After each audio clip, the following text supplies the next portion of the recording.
What's going on, everybody? This is Chris Classic dropping a car vlog. Hope you guys are having a wonderful day. Nobody tells me that God loves you, Christ loves you, and I love you as well. It's all love over here. I'm praying for you guys. I'm praying that we just seek the Lord at all times, through good and bad, through ups and downs. We just continue to seek the Lord. We also help our neighbor, and we can also help our neighbor by saying no. Very important to understand that as well. Hope you guys are going to have a wonderful day today. Make sure you subscribe to the Take It Home podcast, where I talk about professional wrestling topics, and I'll put up my matches as Classic out for professional wrestler of 13 years.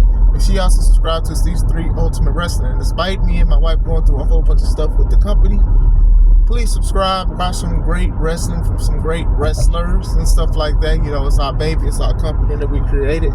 So during this troubling and trying time, just still support her. Tonight, 6:30, the Power Hour, I'm going to talk with Steve and Mr. Young about everything that's been going on. So I'm going to try to link the stuff in this video as well after it uploads.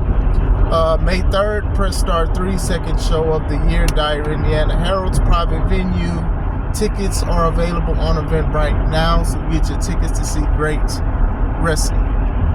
I wanted to talk about the possibility of Cody Rhodes turning evil.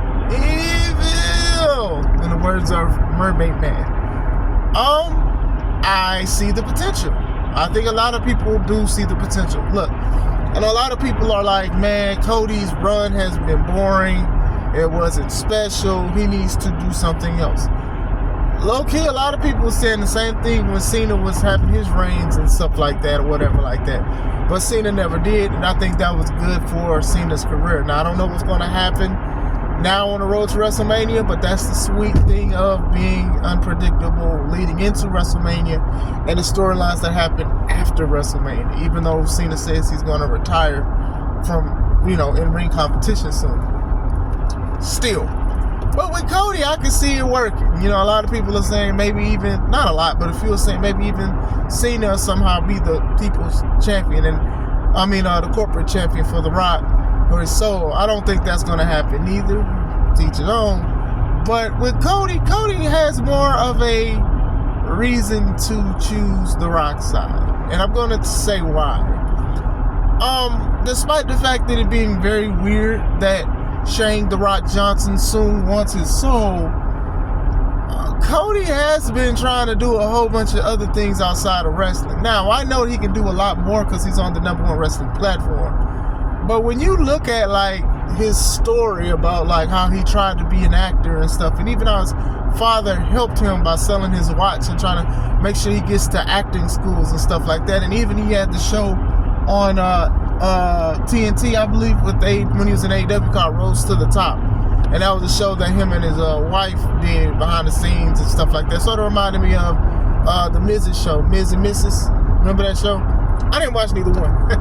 I ain't gonna lie, I didn't watch neither one.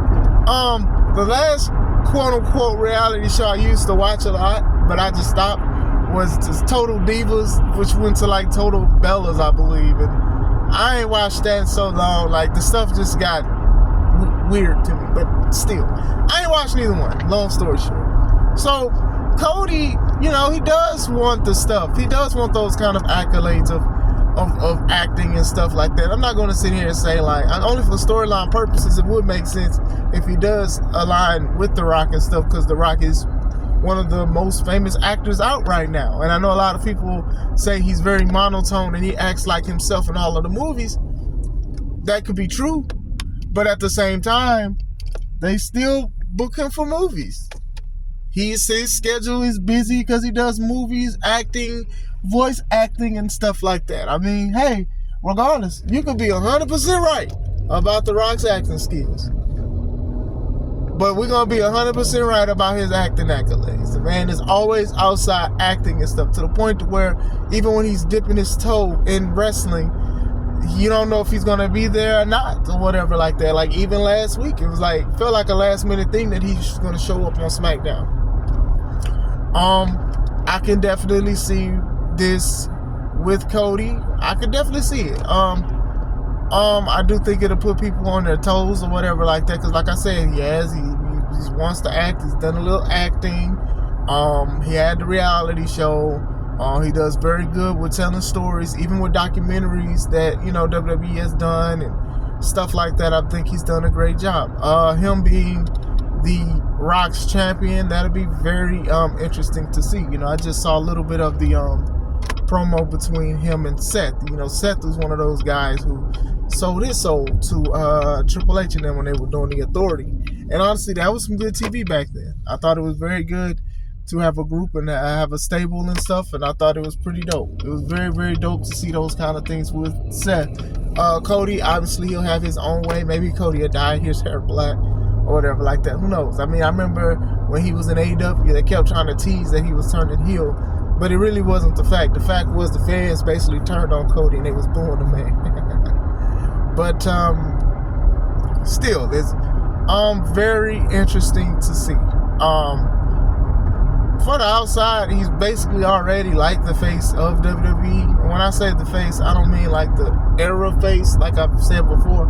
But like I said, I can see him basically also turning down the offer because he's the people's champion. And the people love him being the champion. And regardless of what we say, the people in the crowd, they cheering him, they loving him, they're singing the song and stuff.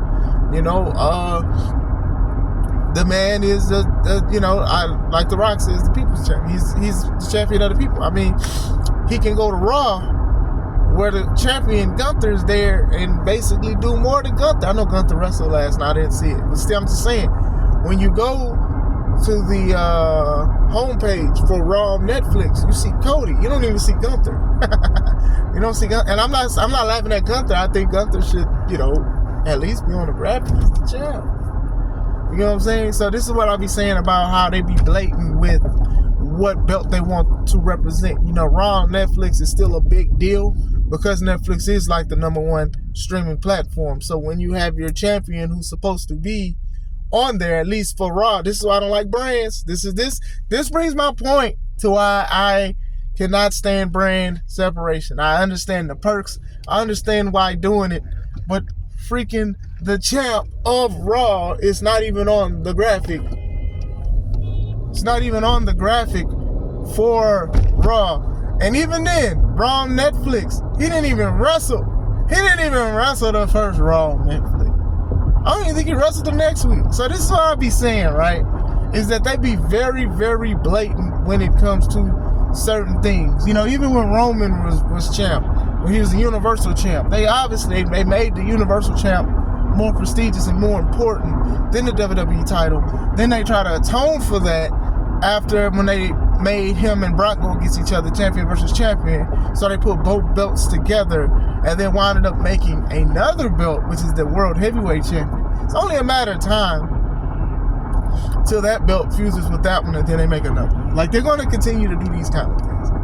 They're going to continue to do these kind of things. Well, Cody's, what is it, the undisputed WWE heavyweight champion of the world? I don't know. Like, these belts nowadays have like a first and last name, and it's kind of weird. I mean, even now, the WWE ID, the thing that they're doing for like indie shows and stuff, they have belts now. There's so many belts. Let me go back to what I'm supposed to say. So yeah, Cody is, basically that guy that's doing interviews and doing a whole bunch of stuff. So I can see Cody saying, no, I'm doing this on my own. I've been doing it on my own. And then I can see the crowd getting behind it. What I do think this is very interesting, and it makes for good TV outside of The Rock. And I'm going to say this about The Rock. Many of us still love The Rock. Many people still like The Rock and still love hearing him. But is his promos cringy or just weird because he's not with the times? Like, do we still give him passes because he's The Rock? You know what I'm saying? Like, even Hogan, right? Regardless of Hogan's antics and stuff like that, obviously people have the right to boo him and stuff like that. People aren't leaning heavy on superstar status anymore. Most is leaning on either allegations or even evidence of somebody doing something bad. The Rock doesn't have those priors, right? But still, it's like, man, he do be saying some crazy stuff. And like I said, a person will buy a WWE ticket to see The Rock. But man, is he spreading it thin by saying anything he want to do? I remember I saw like a video. Somebody was like, all The Rock does is he comes back as a nostalgia act, and he comes back and he curses and stuff, and then that's it. Honestly, that works for The Rock, though. I will say that. That rhetoric works for The Rock more than anything. Like Stone Cold, he comes in, or Stone Cold, when he comes in, it's a rare appearance. The Rock is coming in like every other month or every month, and he may come in all the way leading up to WrestleMania, which was basically 2 months away, basically. So, but still, I think people love him so much, they will listen to him and stuff. Like, even if Hogan didn't do that other stuff, I think people would still like just love them because they love the nostalgia act. Now, I can't give WWE credit because they don't lean on that so much, unless it's the women's stuff. Like, dang, all they do is book Trish and Lita to wrestle, and Trish be wrestling more. She be more outside. I'm like, dang, y'all could have called Jazz, Victoria, Michelle McCool look like she can still wrestle, and y'all putting her in the Hall of Fame.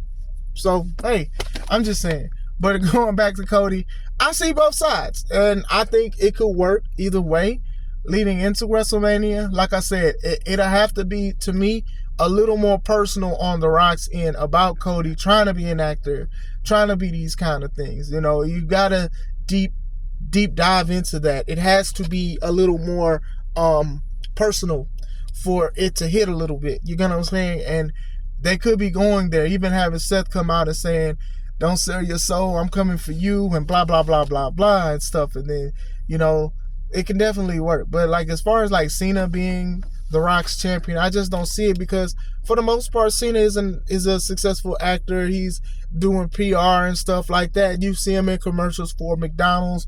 You see him in commercials for cars.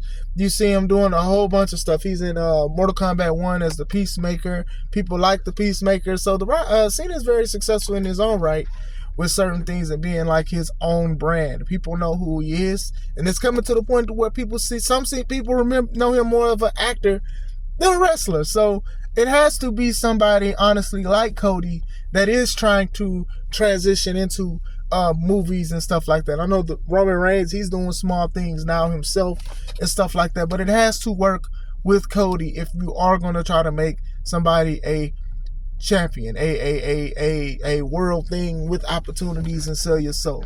However, you can also have him be the guy that says, no, I'm not going to do that, because to Seth's point last night, Seth helped him go against him, The Rock and Roman, last year. Now all of a sudden y'all drinking and y'all cool and stuff like that. That's the kind of stuff that I have been liking about WWE, is that they haven't been trying to sweep stuff under the rug like, oh, that's old. They will bring it back up. And to me, that means that they're paying attention to detail.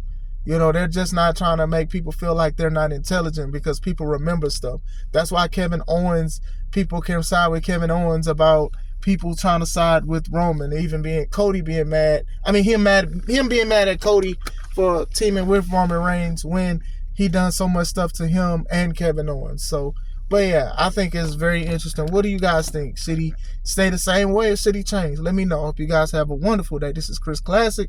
Let's take it home.